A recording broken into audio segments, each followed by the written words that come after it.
Masayang naliligo ang grupo ng mga kabataang ito sa Maralas River sa General Trias sa Cavite. Nang dahil sa walang tigil na pag-ulan nitong nakaraang linggo, ang ilog bigla na lang tumaas. Kaya ang 6 na mga batang nagtatampisaw noon na stranded. Magpasalong mga bahay! Diyan ka lang! Kapit ka lang natin! Sumala lang! Magdasal kayo! Magdasal kayo! Ang nakababahala rito sa pag-usad na mga segundo, ang agos ng tubig lalong nagngalit. Isang maling galaw lang, maaari silang tangayin ng tubig. Magpasalong mga bahay! Diyan ka lang! Kapit ka lang natin! Sumala lang! At ang pinakakinatatakutan nila, sa dulo ng ilog, pwede silang mahulog sa talon na nasa 20 feet ang taas. Magdasal kayo! Magdasal kayo! Hanggang nangyari na nga ang kinatatakutan ng lahat ng mga bata. Isa-isa na ngang tinangay.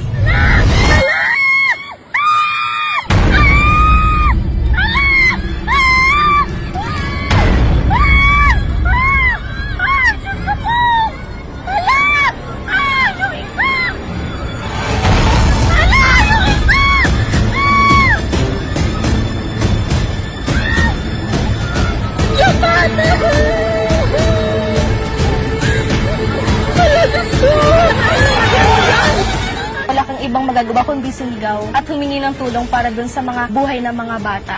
Ang tanong, saan sila inanod? Magdasal kayo! Magdasal kayo! Patungo sa kaligtasan o sa bingit ng kamatayan?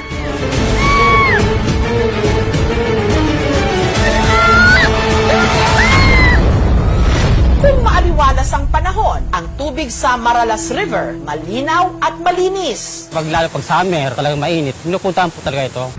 Kaya ang magbabarkadang Prince, John Vincent, Carl, Zach, Nico, Ramjen at Alexis, dahil wala nang pasok, dito kamakailan na isipang magbanding. Magpasalong mga bahay! Pero habang nagtatampisaw, walang kung ano-anong bumuhos ang malakas na ulan. Sumala lang! Magdasal kayo! Magdasal kayo! Kaya ang tubig dali-daling umapaw. Lalapit na ako!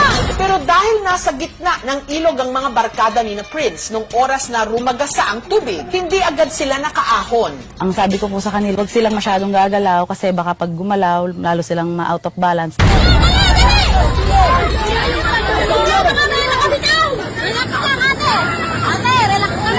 Sa gitna ng kaguluhan, ang mga magulang ng 6 na bata, kabilang na ang ina ni Zach na si Michelle, walang kamalay-malay sa sinapit ng kanyang anak. Inabahan po ako yung anak ko, hindi pa nakikita. Si Emily, natural na nagpanik daw nung nalamang inabutan ng delubyo sa ilog ang kanyang anak na si John Vincent. Nag-aalala na rin po kasi talaga ako. Nung time na po na may nagbalita sa akin, lutang na po talaga ako. Si Mary Grace naman, ang ina ni Alexis, hindi alam na naligo pala sa ilog ang kanyang anak. Naglilis po kami noon. Hindi ko po alam na lumayo po siya, na pumunta po siya dito po sa Maralas. Sinisigawan po namin, dan lang kayo, andyan na yung tulong, basta huwag kayong gagalaw, laksan yung loob nyo, magdasal lang kayo. Ang nooy nag-iigib na si Rani, kumaripas papuntang ilog. Nung nabalitaan niyang naroon ang isa niyang anak na sa awa ng Diyos, agad namang nakaahon. Nawala na yung pangamba ko dahil nakaligtas na anak ko eh. Si Rani, tinangkang sagipin ng mga bata, pero hindi pa man siya nakakalapit. Nakita ko yung 2 bata po, naanod po. Sina John Vincent at Alexis kasi, pati na ang kaibigan nilang si Zach.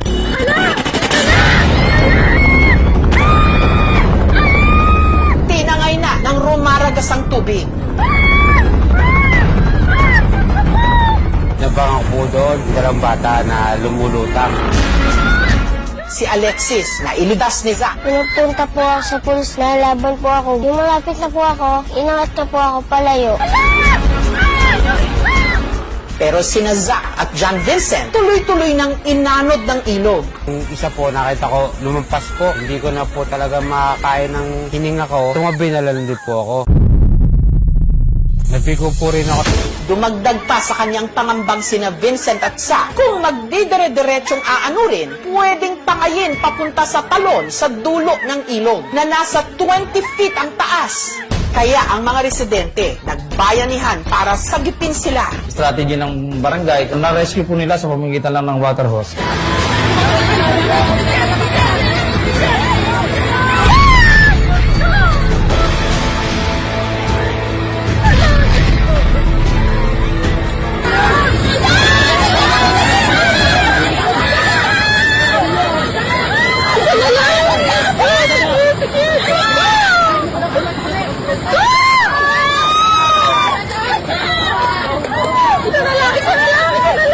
Nagisan ko po ng hose para mayahon dito sa taas.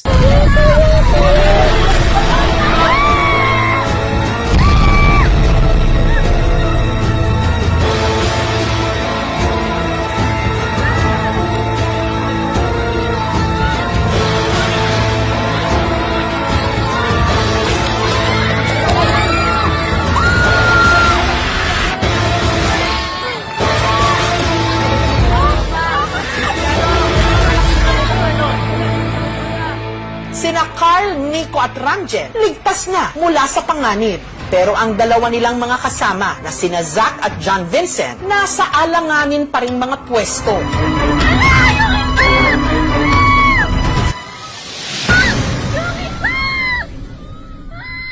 Hanggang sa tuluyan na silang nahulog sa talon.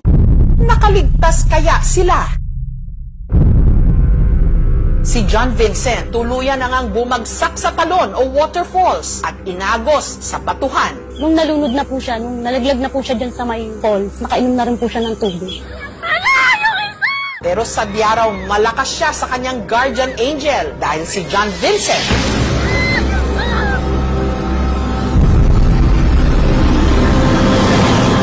milagrong nabuhay. Nung nalaglag po ako sa pools, nalunod na po ako na nawalan na po ako ng malay. Nagkamalay na po ako, doon na po ako sa dulo na punta.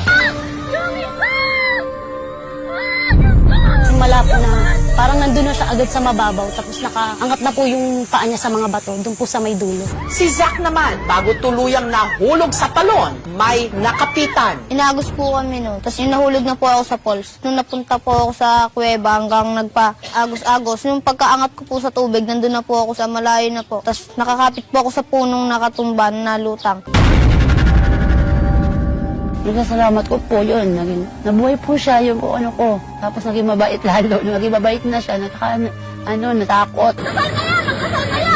Nagpapasalamat po ako sa Diyos. Wala pong namatay. Nung naka-stranded pa po kami, nagdadasal na po ako noon. Sabi ko, huwag kayong umiyak. Pagsubok lang to. Thank you kasi tinulungan niya ako. Para hindi muna maano sa falls.